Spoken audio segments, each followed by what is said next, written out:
Salam semuanya, hari ini kita akan bertemu kembali dalam proses elemen riset komunikasi.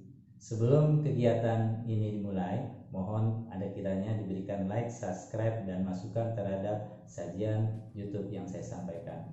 Simak, salam, dan dengarkan. Nah, hari ini saya akan menyampaikan informasi tentang observasi alias pengamatan. Observasi adalah salah satu instrumen dalam kegiatan riset alias penelitian. Cuman yang jadi persoalan, kegiatan observasi ini terlalu menjadi persoalan yang terbelakang dibanding instrumen yang namanya angket alias kuesioner. Padahal observasi juga salah satu instrumen yang menentukan pengumpulan data dan menentukan valid tidaknya data yang terkumpul. Nah, untuk itu kita coba uraikan secara sederhana tentang kegiatan observasi alias atau pengamatan. Yang menjadi target objek penelitian dari observasi adalah perilaku. Nah, apa yang harus diperhatikan terkait dengan pengamatan pada perilaku?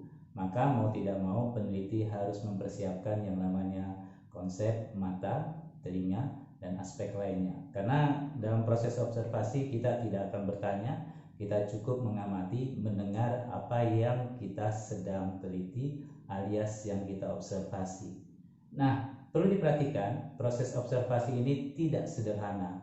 Makanya dari itu, bagi peneliti pemula, maka sebaiknya sebelum observasi dilakukan terlebih dahulu kenali aspek subjek yang mau diteliti. Contohnya, kalau kita ingin melakukan proses observasi terhadap kegiatan yang namanya konferensi pers, lainnya seperti seminar atau pameran, mau tidak mau kita sebagai peneliti terlebih dahulu harus melakukan yang namanya pilot study atau mengamati kegiatan yang tadi, agar ketika kita nanti melakukan observasi yang sebenarnya akan lebih tertata, tertuntun terhadap proses apa yang kita mau teliti. Contoh, kalau kita mau melakukan proses penelitian terhadap kegiatan konferensi pers, maka elemen yang ada di dalamnya terlibat antara lain sebagai narasumber, peserta konferensi pers. Itu banyak elemen, bagaimana prosesnya, elemen apa aja yang ada dalam kegiatan konferensi pers, itu kita sebagai peneliti harus memperhatikan lebih dahulu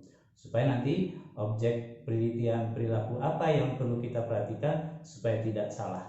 Nah, itu clue yang pertama. Clue yang kedua, ketika kita mulai melakukan observasi berdasarkan objek yang kita teliti, panduan dari aspek yang kita teliti, maka mau tidak mau dalam kegiatan observasi bisa dilakukan dengan 3 cara. Yang pertama, bisa dilakukan dengan observasi non-partisipan. Peneliti tidak perlu terlibat langsung terhadap kegiatan yang diobservasi, cukup mengamati, cukup mendengar. Ada yang berikutnya, quasi partisipan.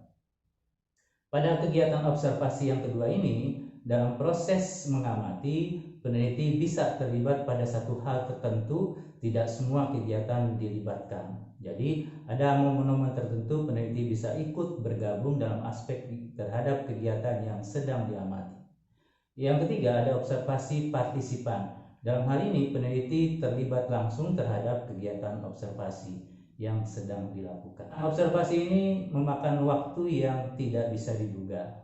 Maka untuk dapat memahami kondisi yang dilakukan dalam proses observasi, kita sebagai peneliti harus melakukan yang namanya tadi pilot study, pengenalan awal terhadap kegiatan yang kita observasi agar kita tahu aspek elemen apa saja yang ada di dalam kegiatan yang kita observasi.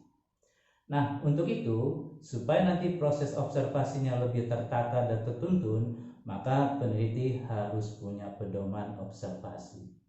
Nah, yang jadi persoalan tidak mudah ketika kita melakukan observasi dengan mengandalkan pedoman observasi. Karena tidak semua kegiatan observasi yang kita lakukan bisa diterima oleh subjek yang kita teliti. Jadi kita harus wanti-wanti ketika menggunakan yang namanya pedoman observasi. Instrumen observasi yang bisa dipakai dalam proses penelitian nanti adalah mata, telinga sebagai instrumen utama atau instrumen penunjang lainnya. Nah, dalam kegiatan observasi, mata kita sebagai peneliti, telinga kita sebagai peneliti itu ada batas waktu penggunaannya. Artinya, tidak akan secara maksimal didapat dengan kedua alat indera tersebut. Maka mau tidak mau kita sebagai peneliti harus menunjang dengan sarana instrumen penunjang lainnya seperti alat perekam, HP lah ceritanya, atau kamera itu yang perlu kita siapkan, atau catatan kecil lainnya. Namun yang menjadi catatan ketika menggunakan instrumen penunjang tadi, kita harus minta izin pada orang atau sasaran yang sedang diobservasi. Ini adalah etika proses penelitian. Kita tidak boleh melakukan penelitian tanpa seizin tempat, organisasi, atau subjek kita melakukan penelitian. Nah, dalam kegiatan menggunakan observasi tadi, ini tidak gampang.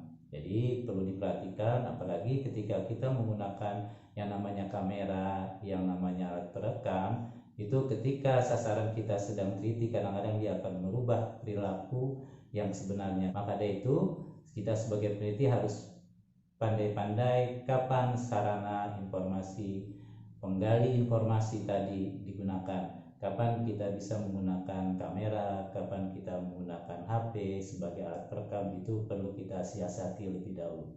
Nah, dalam proses observasi, karena ini mempunyai waktu yang sangat panjang, kita tidak bisa lakukan dalam waktu yang singkat. Maka dari itu, proses observasi perlu dirancang agar kegiatan observasi itu dilakukan dengan maksimal. Nah, saya katakan tadi bahwa sebelum kita melakukan observasi terhadap kegiatan yang kita mau teliti, ada baiknya kita kilas balik terhadap kegiatan yang pernah berkaitan dengan apa yang kita mau teliti, agar kita dapat mendapatkan gambaran terhadap kegiatan yang kita observasi. Niatannya agar observasi yang kita lakukan lebih teratur, tertata, tertib, sesuai dengan proses kegiatan komunikasi yang kita mau lakukan. Nah, kegiatan observasi ini hal yang tidak mudah. Tidak semua kegiatan observasi kita bisa lakukan secara utuh. Maka mau tidak mau, agar informasi utama yang kita dapat lewat tadi mata, telinga, alat perekam, catatan kecil, bila masih kurang didapat, maka kita bisa menggunakan data sekunder yang berikutnya, yaitu berupa dokumen-dokumen yang terarsip di organisasi yang juga salah satu penunjang kegiatan observasi. Nah, ini sekelumit tentang kegiatan observasi. Artinya, walaupun belum detail, walaupun belum secara tuntas dijabarkan, sekali lagi saya ingatkan bahwa observasi ini bukan pekerjaan yang sederhana. Observasi ini persoalan penelitian yang seakan-akan orang tidak perhatikan. Kecenderungan orang melakukan riset hanya mengandalkan kuesioner, padahal observasi salah satu kegiatan yang bisa kita gunakan dalam proses pengumpulan data. Maka dari itu, tadi saya katakan ada clue-nya. Sebelum observasi itu dilakukan, ada baiknya kita sebagai peneliti pilot study terlebih dahulu. Belajari dulu terhadap subjek bahan yang kita mau teliti, terhadap hal-hal yang sudah ada, supaya kita mengenal bahan kegiatan yang kita mau observasi. Dengan cara itu kita akan mudah nanti melihat aspek kegiatan yang mau diobservasi. Jadi sekali lagi, dalam kegiatan observasi kita bisa menggunakan sarana mata, telinga. Cuma yang jadi persoalan, kemampuan dua alat panca indera kita tadi, mata dan telinga, punya batas, punya kemampuan yang tidak maksimal. Maka kita sebagai peneliti harus siap-siap mencari solusi instrumen apa aja yang bisa membantu mengumpulkan data observasi tadi, yaitu salah satunya bisa alat perekam, kamera, tape recorder, atau instrumen yang lainnya. Nah, untuk kondisi sekarang orang melakukan proses observasi gampang. Ada sarana handphone yang mempunyai fasilitas untuk merekam, mengambil gambar, dan sebagainya. Jadi itu yang paling penting untuk diperhatikan. Jadi sekali lagi, observasi juga merupakan salah satu penunjang untuk mendapatkan informasi yang lebih tajam terhadap data yang kita kumpulkan. Nah, agar informasi tentang riset atau teknik pengumpulan data yang lainnya bisa saya sampaikan, bisa saya diskusikan lewat YouTube ini, ada baiknya mohon share, kritik, dan subscribe kepada teman yang lainnya, agar informasi-informasi yang sampaikan mendapatkan masukan dan kritikan dari yang menyaksikan informasi ini. Demikian informasi singkat ini, mohon maaf bila ada kekurangan. Salam dan sampai jumpa pada riset yang lainnya. Sampai jumpa.